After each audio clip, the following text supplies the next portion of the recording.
Berlatar di stasiun kereta bawah tanah Oksu, Korea Selatan, diperlihatkan seorang pemuda yang cemas menunggu jadwal kereta api terakhir, di mana dia dikejutkan kemunculan seorang wanita aneh yang berjalan sempoyongan sambil memagut-magutkan jidatnya ke tembok.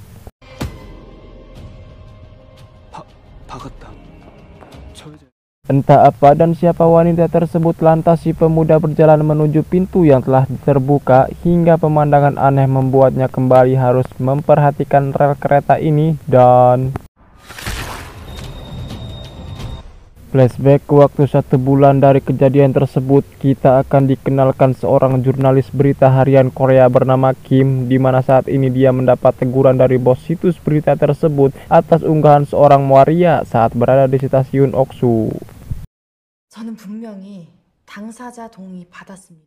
Karena informasi yang dianggap tidak akurat, Kim dituduh menyebarkan berita palsu, lantas ia harus mengganti kerugian sebesar 50 juta atau mencari berita lain untuk menggantikan kerugian tersebut. Malam harinya Kim menemui 2 orang temannya yang merupakan petugas dari stasiun Oksu bernama Won dan Lee, di mana setelah mendengar kenaasan yang dialami Kim, lantas mereka bercerita insiden tewasnya seorang pria di stasiun Oksu baru-baru ini, yang mana Won menyaksikan langsung ketika hendak menolongnya.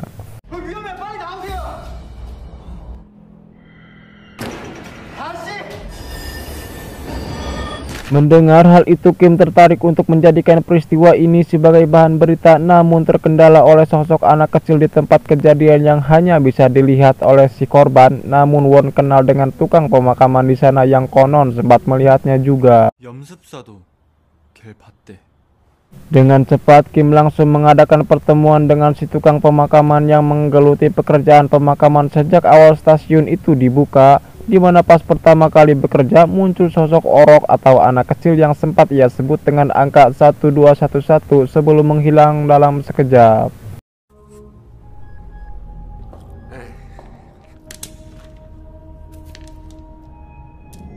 Singkat cerita, Kim yang telah mendapatkan informasi lengkap sekaligus video CCTV sewaktu kejadian, lantas dia bertemu dengan masinis kereta yang sedang ditemani seorang wanita yang tampaknya memiliki keanehan, dan tanpa Kim sadari, si masinis tengah ditangkodan bebegig atau jurig yang sempat dilihatnya pas tragedi kemarin lusa, atau yang dia sebut sebagai panggilan angka 0319. Karena penasaran, Kim terus mengikuti si masinis ke ruang mekanik bawah tanah, berharap mendapatkan jawaban tentang angka yang tadi si masinis sebutkan, tetapi malamnya sebuah perayaan dilakukan jajaran tim redaksi karena berita yang dipublish Kim sukses menjangkau viewers yang sangat memuaskan. Namun di saat yang sama si bos redaksi mendiskualifikasi pencapaian tersebut oleh karena si masinis yang Kim wawancarai telah mati bunuh diri beberapa jam sebelumnya. Mendengar hal itu, Kim terkejut karena yang dia wawancarai mungkin hanyalah Ririwa si masinis.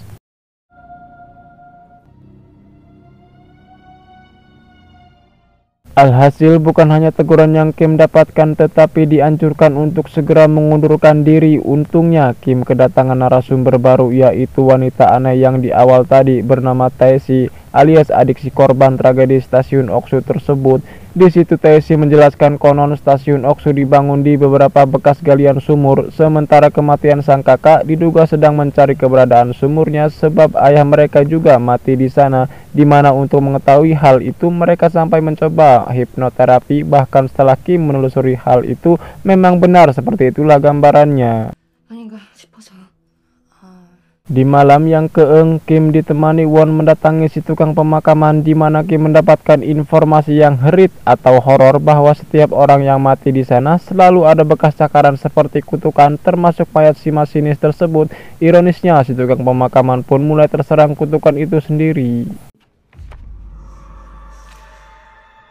Beralih ke Taesi yang sedang membuka berkas yang ditinggalkan kakaknya, terdapat buku kecil yang bertulis angka-angka yang membuat Taesi mengingat gambaran sumur itu, dan ketika dia menemukan foto bersama ayahnya, tiba-tiba ada yang memanggilnya dengan sebutan angka 1001. Kembali ke Lee yang baru datang untuk menggantikan posisi Won, tak sengaja memperlihatkan bekas cakaran di tubuhnya. sehingga Won pun menyimpulkan akibat Lee ikut nge-share foto angka yang dia temukan di internet. 넌 좀 죽었으면 좋겠어, 이 새끼야. Ternyata hal yang sama juga dialami oleh si bencong atau waria. Selain banyak cakaran di tubuhnya, interaksi dari makhluk halus atau jurik pun perlahan mengganggunya. Tiba-tiba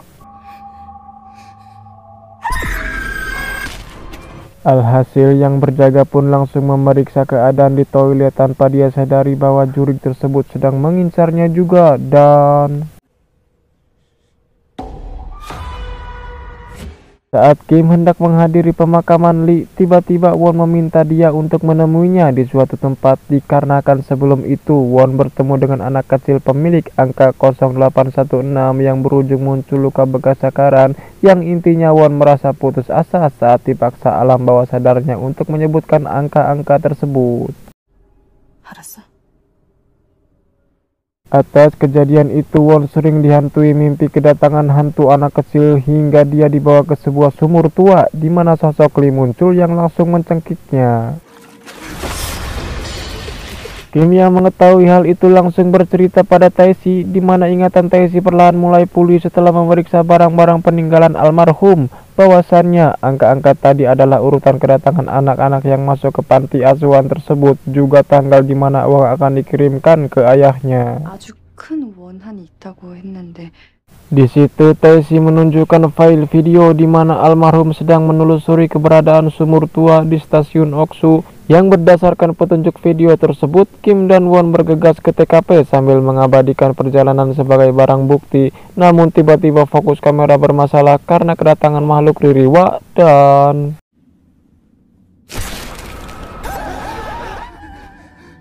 괜찮아? akhirnya mereka telah sampai di lorong seperti di video tadi, di mana terdapat bekas sebuah sumur yang berisi tulang belulang. Karena penasaran, mereka coba menggalinya. Tiba-tiba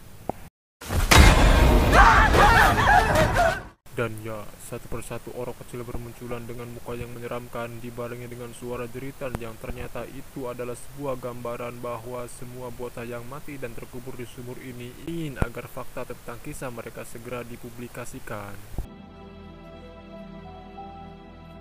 Singkat cerita, Won yang nampaknya sudah cukup lelah merasakan dampak dari kutukannya yang berbeda dengan si tukang pemakaman yang ternyata luka corowok atau cakarnya menghilang. Jadi intinya untuk melepaskan kutukan ini hanya dengan menyuruh orang lain untuk menyebutkan angka yang telah disebutkannya, dan si tukang pemakaman telah melakukan hal ini secara paksa pada Tae-si karena dia dianggap lebih tepat untuk mendapatkannya. 마지막으로 오빠의 혼을 달래주고 싶다. 난 뭘 하나.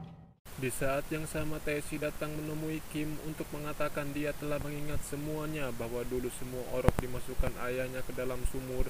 Lalu Tae-si pemilik angka 1001 sengaja disuruh naik yang diikuti oleh angka 1211 yang tak lain adalah kakaknya sendiri.